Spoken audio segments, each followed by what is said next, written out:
Kita niyo yung piso wifi na yan?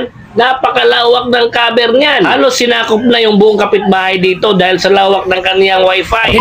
Hello guys, good day. So panibagong araw, panibagong video na naman tayo guys. So for today's video guys, meron tayong gagawing reaction regarding sa tutorial ni Yamuas TV kung paano palawakin ang piso wifi mo. So range ng piso wifi ang pinag-usapan nito guys. So kung desidido ka sa mga ganitong topic guys, please kung bago ka pa lang sa aking YouTube channel, huwag mo kalimutang i-click ang subscribe button at saka i-click na rin ang notification bell para lagi kang updated sa mga next videos na i-upload ko. Okay.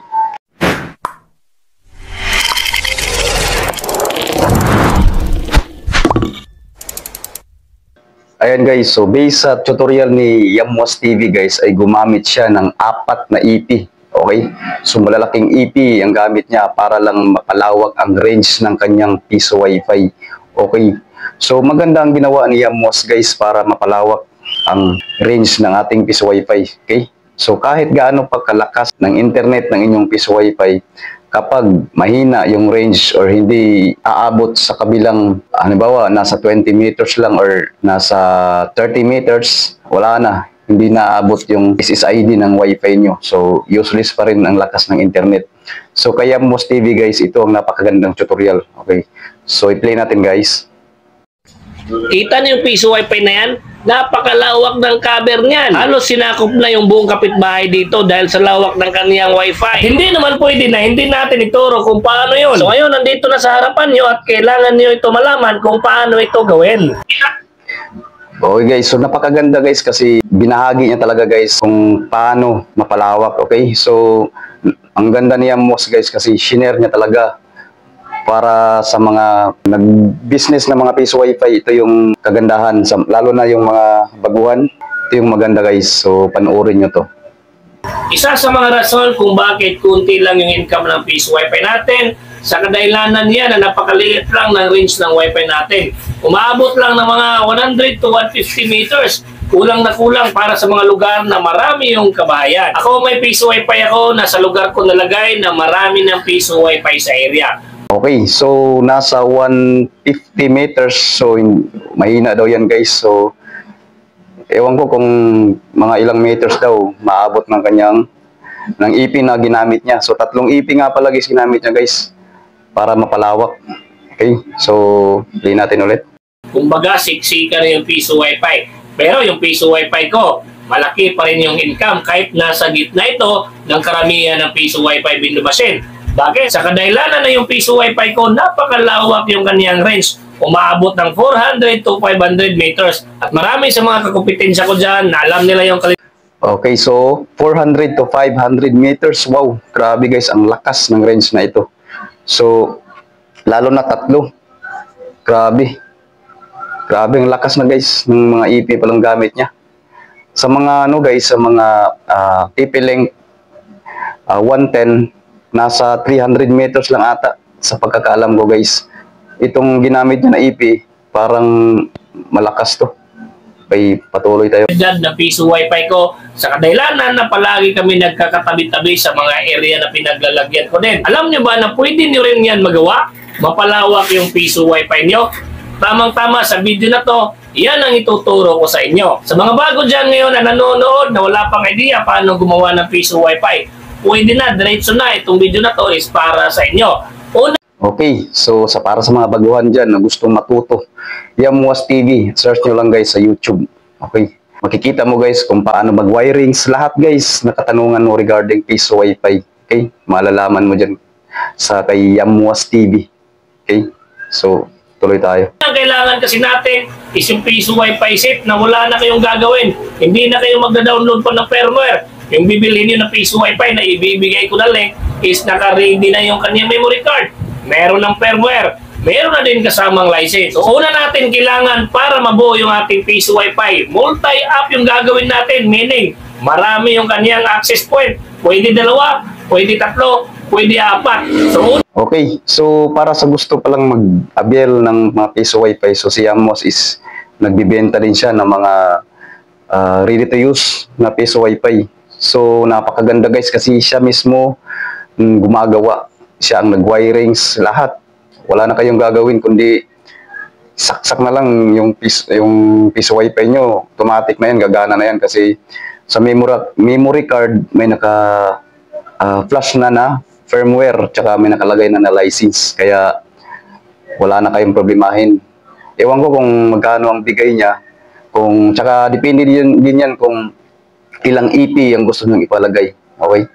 Natin na kailangan yung piso wifi kit. Yan yung una natin na kailangan. Sa mga may piso wifi na dyan, hindi nyo kailangan yung piso wifi kit. Kasi nga, meron na kayong piso wifi. Ang kailangan natin, maparami yung access point nyo. At yung kailangan nyo, ito, Mercosys Switch Hub. Meron siyang 5 port. Makikita nyo, 1, 2, 3, 4, 5. Ito yung pinakaunan yung kailangan. Napakaganda ito gamitin. Magaan lang siya kasi plastic lang. Ano?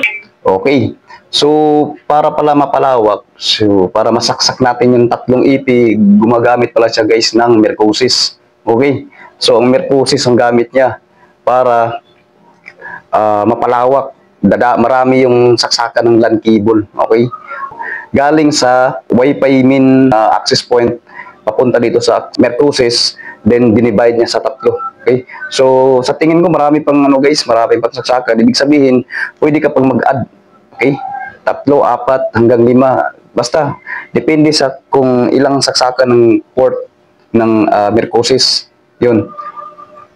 Yung mga cable na maliliit, kung hindi kayo marunong, pwede kayong bumili na ready-to-made na. Pero mas maganda na marunong kayong mag-crimp. Sabi niya, mas maganda na alam niyo kung paano mag-crimp. Okay? So, napakadali lang guys yung kung paano mag-crimp ng LAN cable. So, sa mga gustong matuto guys, so meron din tayong tutorial kung paano mag-crimp ng LAN cable. Ito, tingnan nyo lang guys. Dapat talaga kung gusto nyo mag-business ng ganito, kailangan alam nyo kung paano mag-crimp. Kasi ito yung kadalasang nasisira. So, tapos kung alam nyo na kung paano mag-crimp, hindi madaling i-troubleshoot. Kasi ito yung palaging nasisira guys, yung LAN cable. Patuloy tayo guys. Bumili lang kayo ng crimper katulad ng gamit ko. Yan. Bilhin nyo yan at mag-practice kayo paano mag-crimp ng mga cable. At sunod, mga cable na outdoor. 3 yung pinakita ko sa inyo kasi 3 yung gagamitin natin na EP ngayon. Para malawak talaga. Ito is ready to made na. Hindi nyo na kailangan mag-crimp. Pag binili nyo to, is diretso na po ito. Plug and play na po. Yung link nito, mamaya ipapakita ko sa inyo. Ilalagay natin sa comment section. At syempre, yung pinaka-importante sa video na to, ito, yung gagamitin natin na access point. Maraming nagtatanong, sir, anong magandang IP para multi-point? Marami kasing gumagamit ng multi-point. Okay, so kung gusto nyong bumili ng LAN cable, ready to use na, nandyan din kay Yamos TV. So, tingnan nyo guys, nasa link siguro ni Yamos TV. Tingnan nyo din sa description niya. Isaksak din po sa LAN, kita niyo LAN, galing po sa port 2, papunta sa LAN.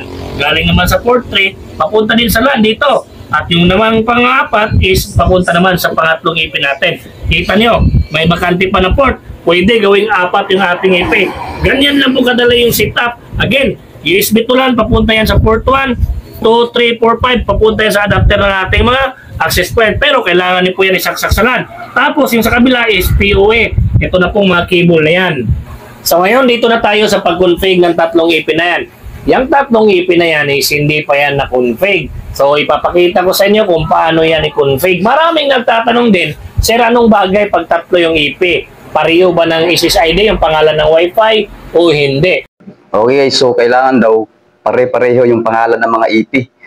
Kasi, halimbawa, nakakunik ka doon sa isang IP, ibang pangalan. Pag mag-transfer ka doon sa kabila, hindi ka makakunik. Kailangan mo na naman mag-sign in, okay, para makakunik ka. So, para makakunik ka, para kahit saan pupunta yung client, kailangan same name. So, kailangan yung pangalan ng isang EP, kailangan pareho. Para sa akin po, dapat pareho po ng pangalan yung mga IP. Kasi pag hindi po pareho, for example, yung 3 na yan, magkaiba-iba ng pangalan. Yung client, pag nag-connect sa unang antenna, unang IP, tapos lumipat sa pangalawa, is hindi po madadala yung oras niya. Kailangan daw pareho ang pangalan kasi pag nakakonek siya sa isang EP, doon siya naghulog.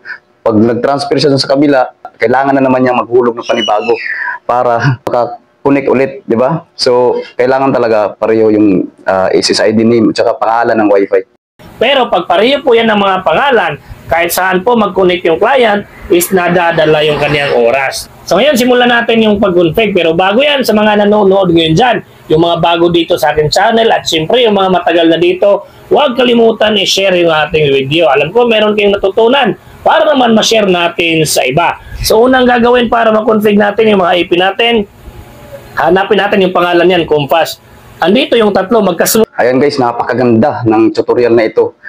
Kung gusto nyong matuto guys kung paano i-configure ang EP na ito guys, tuloy nyo lang ang video ni Yamos para malaman nyo kung paano i-configure.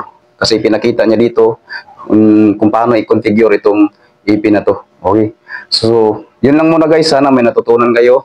At ulitin ko, kung bago ka pa lang sa aking YouTube channel, please huwag mong kalimutan i-hit ang subscribe button, tsaka huwag kalimutan i-click notification bell para lagi kang updated guys sa mga video na i-upload ko. Okay? So, thank you guys and God bless.